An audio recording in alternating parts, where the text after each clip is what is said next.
And I think that what happened this week was basically the United States saying, we don't want to have a fight, we can't have a fight, we wouldn't win a fight, so let's just call it off, calm down.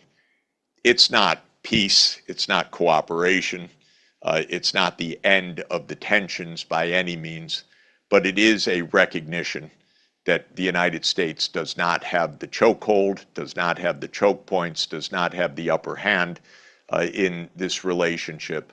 And whenever you hear overcapacity as a term used by the West to define this situation, what you hear is pure jealousy.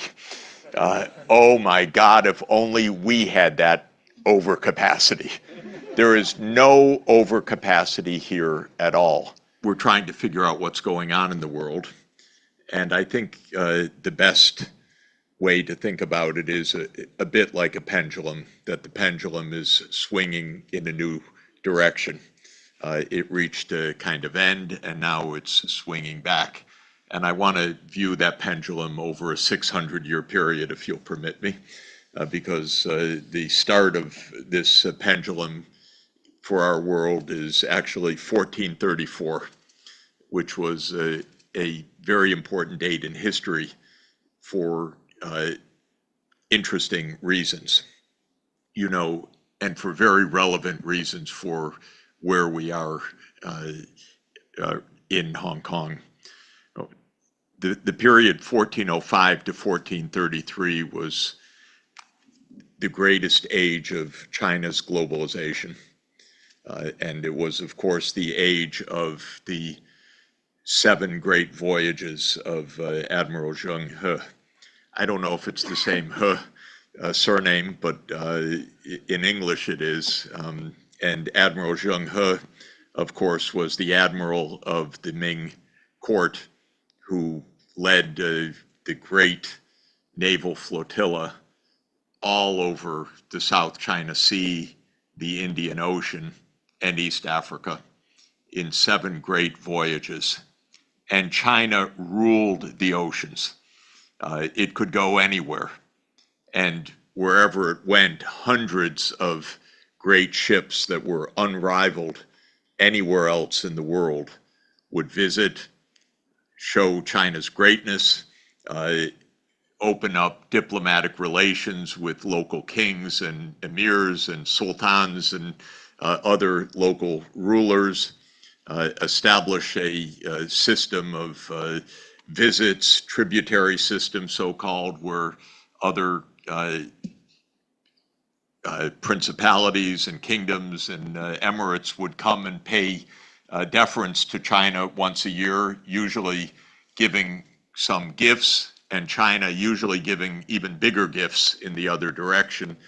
So the gifts was not extractive, it was respect and showing respect of the day. But these voyages were unparalleled in their magnificence. They brought back giraffes to the Ming court, and China could have gone on and might have gone on to discover the Cape of Good Hope and how to circle Africa and how to find the way to Europe. It might have explored along the Pacific and discovered that there was a route to an unknown continent, the Americas, if that era had continued. And it could have continued. But China made a policy decision in 1434, which was a bad policy decision. If you would put it in current terms, they introduced tariffs and went protectionist. Basically, they said, we're closing down. Our problems are our northern neighbor. Maybe it would be like the Ming emperor saying, Mongolia is our 51st state. We say that about Canada today. We don't really want to deal too much with the rest of the world. We have our problems in the north, and so we will deal with the steppeland regions, which have occasionally invaded us, such as the period from around 1168 with the Mongolian court, the Yuan dynasty. We have to deal with that. We don't really need our navy. And so the admiral died actually in 1433, and a new Ming emperor, who was the son of the deceased Ming emperor, decided with the court, with the Mandarin officials, to scrap the fleet. And China, from then on, never really ruled the oceans. There was still trade, of course, but there was not China's grand presence in the seas. Now, in 1434, halfway around the world, something else was happening that was quite interesting. There was a tiny little kingdom named Portugal, and it had a ruler named Henry that we now know as Henry the Navigator. And in this tiny little kingdom along the Atlantic, the king was trying to develop a small fleet that could sail down the coast of Africa. And in 1434, the same year that China was scrapping the fleet, the Portuguese rounded a cape called the Cape of Bojador, and that showed, okay, we can go further down the coast of Africa. And so China was closing its way to the oceans, and a little kingdom, Portugal, was opening the route to the sea. This is working, yes, but not projecting, right? Okay. Just want to make sure. Over the next 60 years, those naval expeditions from the Atlantic continued. And there were two competing kingdoms in the west of Eurasia, a kingdom of Portugal and a kingdom of Leon and Castile, which would become the kingdom of Spain. Spain was still uniting at the time. It was a divided region. There was still a Christian war against the Muslim rulers in the south, in Andalusia, which was the Islamic part of what is today's Spain. And in 1492, the last Muslim stronghold, Cordoba, fell, and Spain became united under a united kingdom of Aragon and Castile, and the royal monarchs decided that they would compete with Portugal for exploration of the seas. And as you know, a very persistent explorer and adventurer,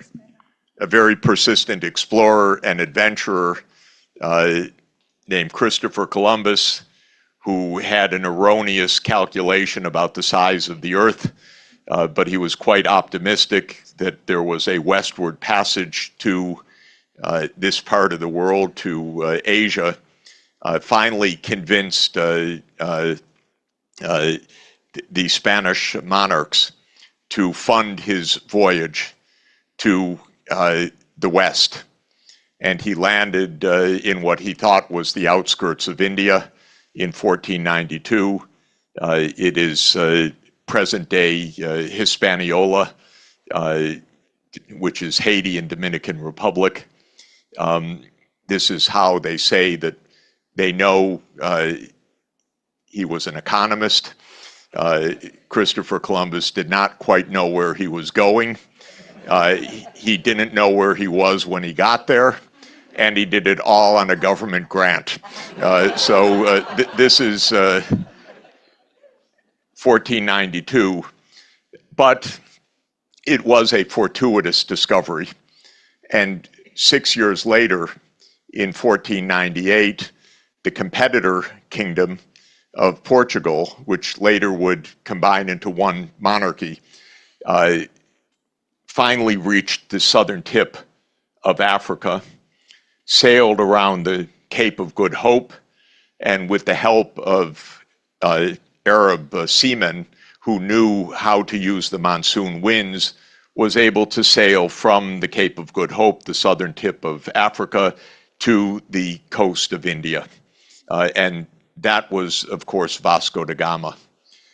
Those two voyages in 1492 and 1498 were called by Adam Smith, who wrote The Wealth of Nations 250 years ago next year, by the way, the two most significant events in the history of mankind, he said, because those two voyages united the whole world in ocean-based trade and ocean-based communications. And so the world was united really for the first time since 10,000 BC, because in 10,000 BC there was still a land bridge between Asia and the Americas, which was traversed by Asians that were then finding their way to the Americas.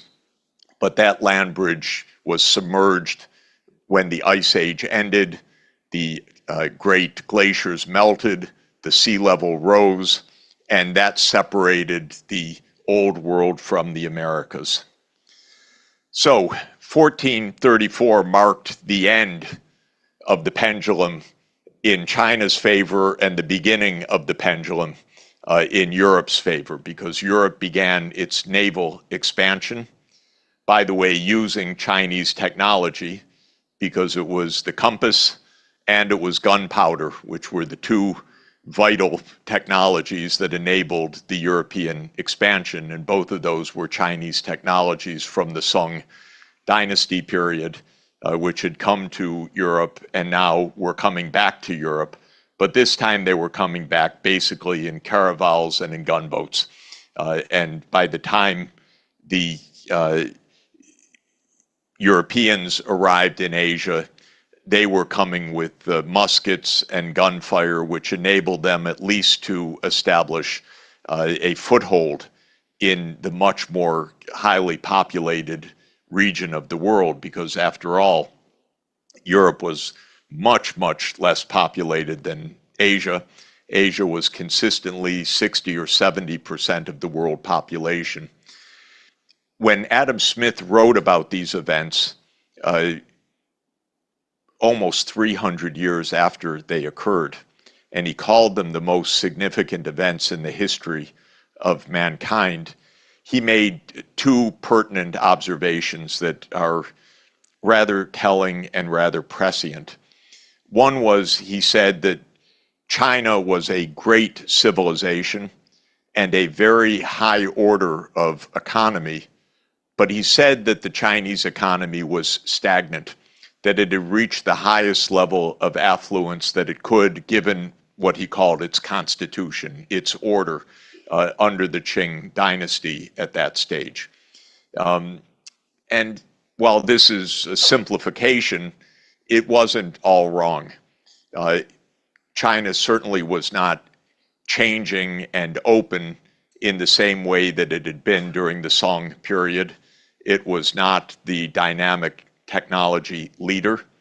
And in fact, we know when the Jesuits came to China in the 17th century, they brought advances in mathematics and in astronomy that really amazed the court and that caused the court to listen that there's something going on in the West, in the far barbarian West, that is somehow of interest. And so we know that not only had the direction of navigation changed, but with that change of navigation had come a new openness to Western society, I would say. To my mind, looking at this and thinking about this, the discovery of the Americas was probably the most fundamental change possible for Western society. It broke all the intellectual taboos After all, this was land that wasn't in the Bible. This was land not predicted by the Pope. This was something that was completely not understood. It required a completely new way of thinking. It opened the idea of exploration. There was new fauna and flora. There were new food products. There was an exchange that was not so well understood, but there was a big debate. Are these human beings that we're meeting on the other side? Are they fully human beings? Do they have a soul? Should they be saved? It opened up many very big intellectual questions and cultural questions, and it also opened up an economic world that was filled with greed, violence, and global scale expansion and production. It was the beginning of true global scale enterprise. And of course, it was also the birth truly of the first international enterprises, and the most famous of which became the East India Company of Britain and of Holland. One made in 1600 and the other created in 1602. A dynamism took place in Europe, an intellectual dynamism, a scientific revolution. And one thing that also is just worth mentioning, the Americas became completely open to the Europeans. This vast two continents, completely rich in resources, for a reason that wasn't even understood by Adam Smith and really wasn't understood until the late 19th century or 20th century, and that was that the Europeans brought old world diseases which killed off the populations of the Americas. The American populations fell by more than 90%. And this was long attributed to conquest and brutality, which was also part of it, but it was really even more the pathogens that were brought by the Europeans. The plague, the African diseases, malaria, yellow fever, typhus, smallpox, and many other diseases that the Americas did not know, and which there was no acquired adult immunity from having survived childhood bouts of these diseases, no population structural change in genetics after having long exposure to these diseases. So the population was basically wiped out in 100 years, from 1500 to 1600. And that meant that the continents were wide open for European exploitation and colonization. And this was a phenomenal boost of long-term power and resources and wealth that is really incalculable in its consequence, that I think was probably the most decisive factor. Nothing of the same was experienced for Vasco da Gama's outcome, because the Europeans didn't bring new diseases to the East. Those diseases had come from the East. Plague and so forth were endemic in the East, so there was no mass die-off. There was no mass conquest. Europe just had small colonial ports, factories along the coasts of India, and then taking possession in Southeast Asia, in small places, coastal areas, but not conquering large regions in the first instance. I think the next most significant event is 1776. And there are a few modest scale events like the birth of the United States, which would have long-term consequences. Probably the most important was Adam Smith published The Wealth of Nations that year. So it gave birth to my profession, so I deem that as extremely important. But actually, truly the most consequential was that the steam engine became truly commercial when a tinkerer, not a tinkerer, a very skilled craftsman and a very clever man, James Watt, working at the University of Glasgow, put a condenser on the steam engine and improved the efficiency so remarkably that the commercial use of the steam engine suddenly became manifest across almost all sectors of the economy. That was the miracle technology of the 1770s, the AI of the time, and it allowed the mechanization of industry across many sectors, most importantly textiles initially, but then across almost every sector of the economy and in transport with ocean steamers and the railroad invented soon after, and of course the advent of industrial scale military as well. That was the great turning point for the Europe-Asia contest of power, was the Industrial Revolution. You know that in 1795, Britain sent an embassy, Lord Macartney, to the court of Qianlong. It was 1793, and the Qing court said, "What do we want from you? Nonetheless, you still are barbarians, and you have nothing much to offer, and we don't want to open up to trade." And so the court was rebuffed, and China remained closed to the European demands for opening trade. And the next time this happened, which was about 47, 48 years later, the British showed up right out here in the harbor, and this time they had the advantage on their side, and they steamed up the Pearl River, and they launched the Opium War, and that was the swing of the pendulum the other way.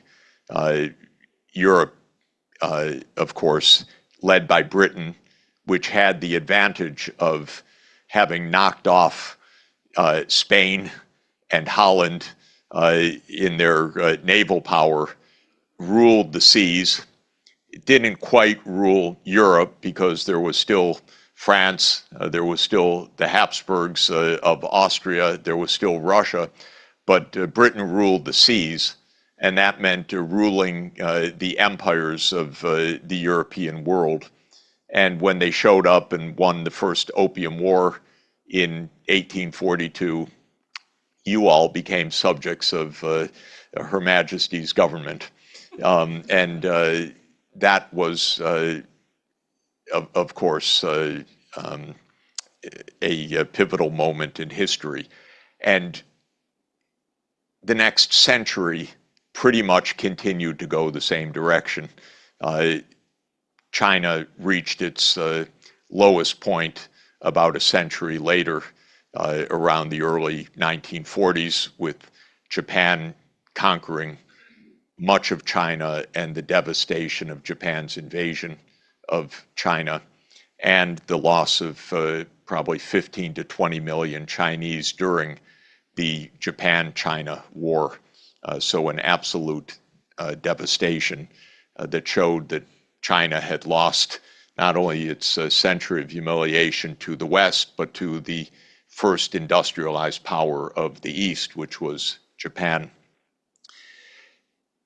I think we're at the end of, I think the pendulum actually probably stopped swinging in Europe's advantage sometime around the handover of Hong Kong back to China, which itself was a reflection of the shifting power and the return of China to the world stage as a very active protagonist. It wasn't just the expiration of a 99-year lease, it was also the ability of China to assert its power in the world, as well as the fact that there was no British Empire anymore, except in their imagination, which continues, by the way, until today, with all due respect.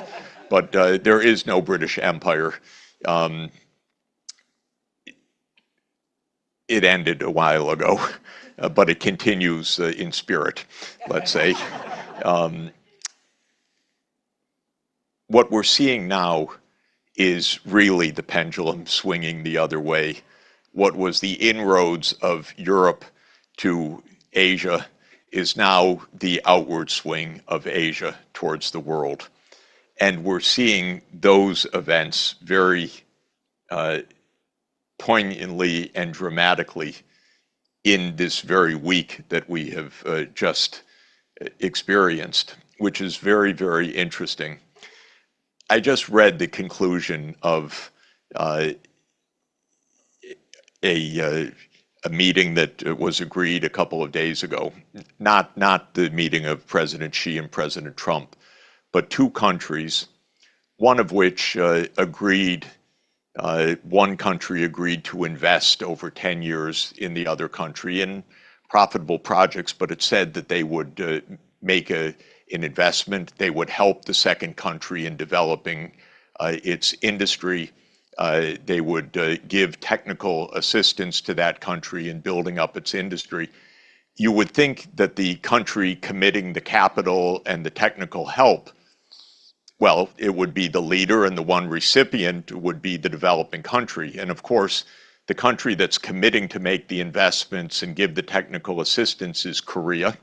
And the country that is going to receive the capital and receive the help on the shipbuilding industry is the United States of America. So the relationship, though portrayed by Mr. Trump in Truth Social as a great win of the United States over Korea, is really Korean official development assistance to the United States of America. We're very thankful. We hope we can somehow begin to catch up. We're going to make a real effort at development in the next decades. We'll be good students. We will absolutely try to learn, but the United States is going to have a lot of catching up to do.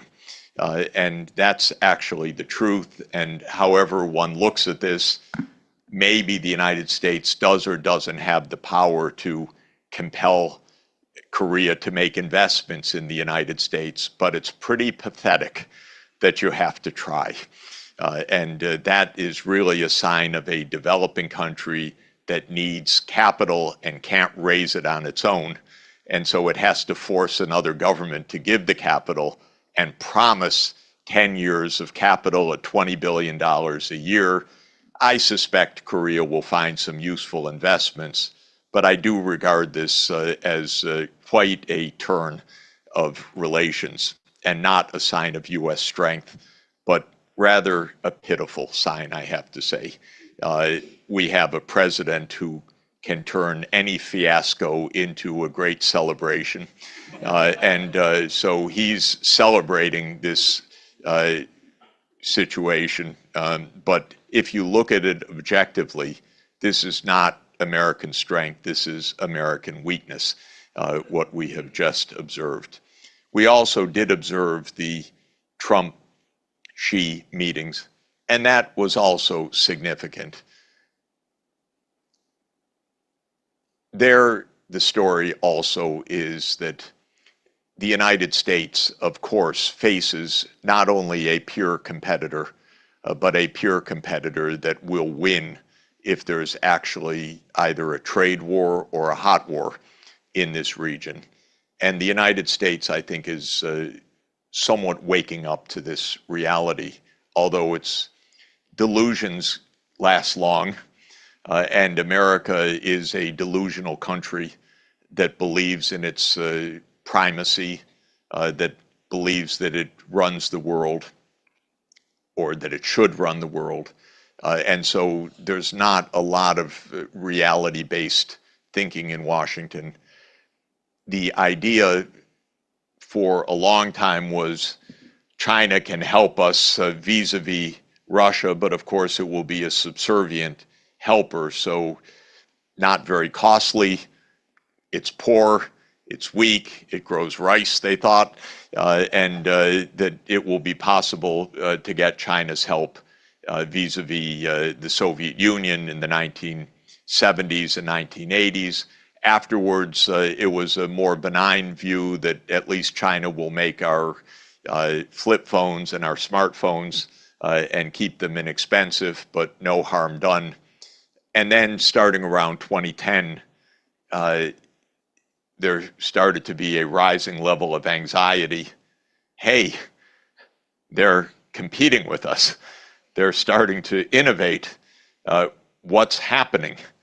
And this began Obama's famous pivot to Asia.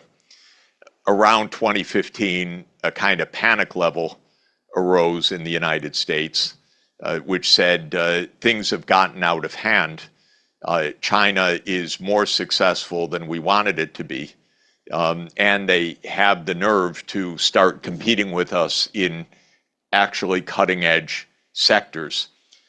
Probably the two great wake-up calls in the United States were the Made in China 2025 policy, which was adopted 10 years ago, which was a very smart industrial policy of China, which said there are 10 sectors that will be the leading sectors of technology in the coming generation, and we need to be in the forefront of those. And the policies have been enormously successful, of course.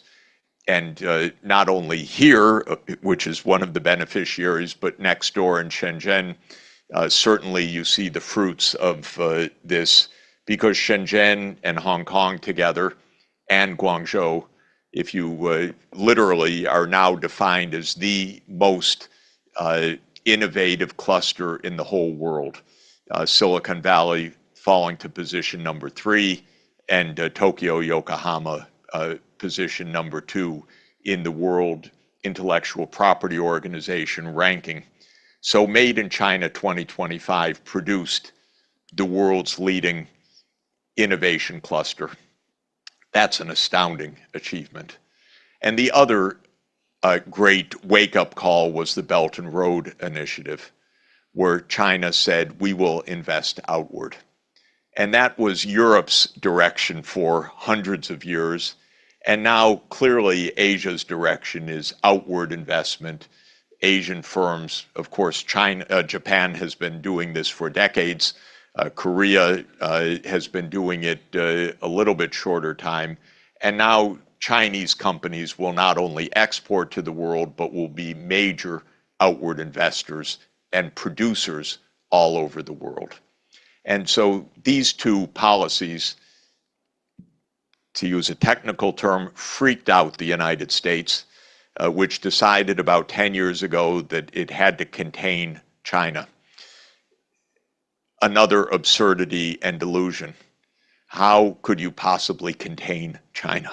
A country of 335 million people today in the United States and 1.4 billion people in China, with China producing a great deal more than the United States in industrial output, and by the correct measures of GDP at purchasing power prices, a much larger economy than the United States. There was no way to contain China, but it became US policy. Tighten technology export controls, try to break Huawei and ZTE, put on sanctions, stop foreign investments, break Chinese investments in the United States, break the research linkages between the US and China, expand the military presence of the United States in the Philippines, Korea, Japan, and Guam. All of these were decided 10 years ago. They've all been carried out. The idea was that China would have to fall into line with a US-led world. Of course, this was never to be the case. It shouldn't be the case. We don't need a US-led world. We need a multilateral and multipolar world. And so the whole idea of the US, of the so-called rules-based order, which means the US rules and orders everyone else around, not really any sensible set of rules, was not to be. But I think what we saw this week was probably the end of that attempt. When Trump came back into office, well, Trump, of course, followed this playbook in his first term. He put on all of these controls, the export controls, the tariff controls, the anti-Huawei measures, and so forth. Nothing worked. Nothing really stopped China's dynamism and growth. Biden came in, just continued the same policy. There was no real difference at all between those administrations. Trump came back in and said, I'm going to raise the stakes, and raise the stakes. And that lasted for about 2 days, 3 months ago, because China said, well, we match you. You put on tariffs on us, we put on tariffs on you. You put on export controls on us, we put on export controls on you. This shocked the hell out of America, by the way. And within about 48 hours, the United States said, truce, truce, slow down, you're being unfair, you're hitting us back. This was then leading up to the meeting that took place this week. And I think that what happened this week was basically the United States saying, we don't want to have a fight, we can't have a fight, we wouldn't win a fight, so let's just call it off, calm down. It's not peace, it's not cooperation, it's not the end of the tensions by any means, but it is a recognition that the United States does not have the chokehold, does not have the choke points, does not have the upper hand in this relationship. This is a relationship that, if it's carried out cooperatively, is a very fruitful one. If it is carried out non-cooperatively, is not one in which the United States will win any kind of trade war or technology war or finance war. And that, I think, is, in historical terms, we're really seeing something different now. The return of Asia to the center stage in the world, and the return of the recognition that this is not a Western-led world, it's not a US-led world, it is a multipolar world. That's all to the good, by the way, because it's a multipolar world of population, of civilizations, of cultures. No one part of the world should dominate the rest of the world, so I'm quite satisfied that this is a much better way. But I would like us to be realistic about it, not going down fighting, but actually recognizing that this is the right approach. Let me just conclude with an observation about what it means for this remarkable place, because I think that Hong Kong is once again right in the center of things, and this time in the center of things in a very, very positive way. I will start with the Greater Bay Area. It is notable that the GBA is the world's most productive cluster. It's 70 million people living in the single most dynamic part of the world economy. That's good. This is a very interesting, exciting place. And this is, I think, extremely positive. That dynamism of technology, in my view, is also very much in the right direction, because what is the technological lead? It is the lead in the green, digital, and information-based future of the world economy. So what this region leads in is green technologies, electric vehicles, photovoltaics, renewable energy, smart grids, digital connectivity, electric vehicles, battery supply chains, robotics, artificial intelligence, all of the critical sectors that will shape the world economy for the coming at least one generation, probably 2 generations. So you're in the middle of a volcanic amount of technological innovation that is really at the heart of what the world needs. And whenever you hear overcapacity as a term used by the West to define this situation, what you hear is pure jealousy. Oh my God, if only we had that overcapacity. There is no overcapacity here at all, in the sense that China produces more than is useful. The world needs all of this. Part of Hong Kong's job as financier is to help finance all of that.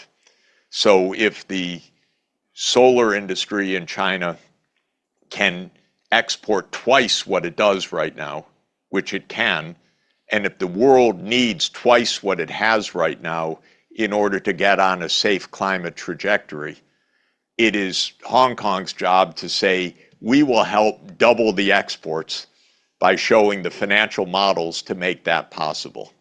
There is no overcapacity. There is just great capacity for a worldwide transformation, and you're at the very heart of that. So I believe that what we have here in this unique place in the world offers not only an opportunity for your own prosperity and well-being over the coming generation, but in a way which is going to shape the world in the way the world needs to be transformed into the kind of future economy that is environmentally sustainable and highly productive, with the technologies that are emerging from HKU, from your partners in Shenzhen and Dongguan and Guangzhou, and throughout this extraordinarily vibrant region. In the last 2 days, we've been having a meeting. HKU is lead partner, what we call the GBA ASEAN initiative, because a lot of that outward investment and productive capacity will be linking China and ASEAN.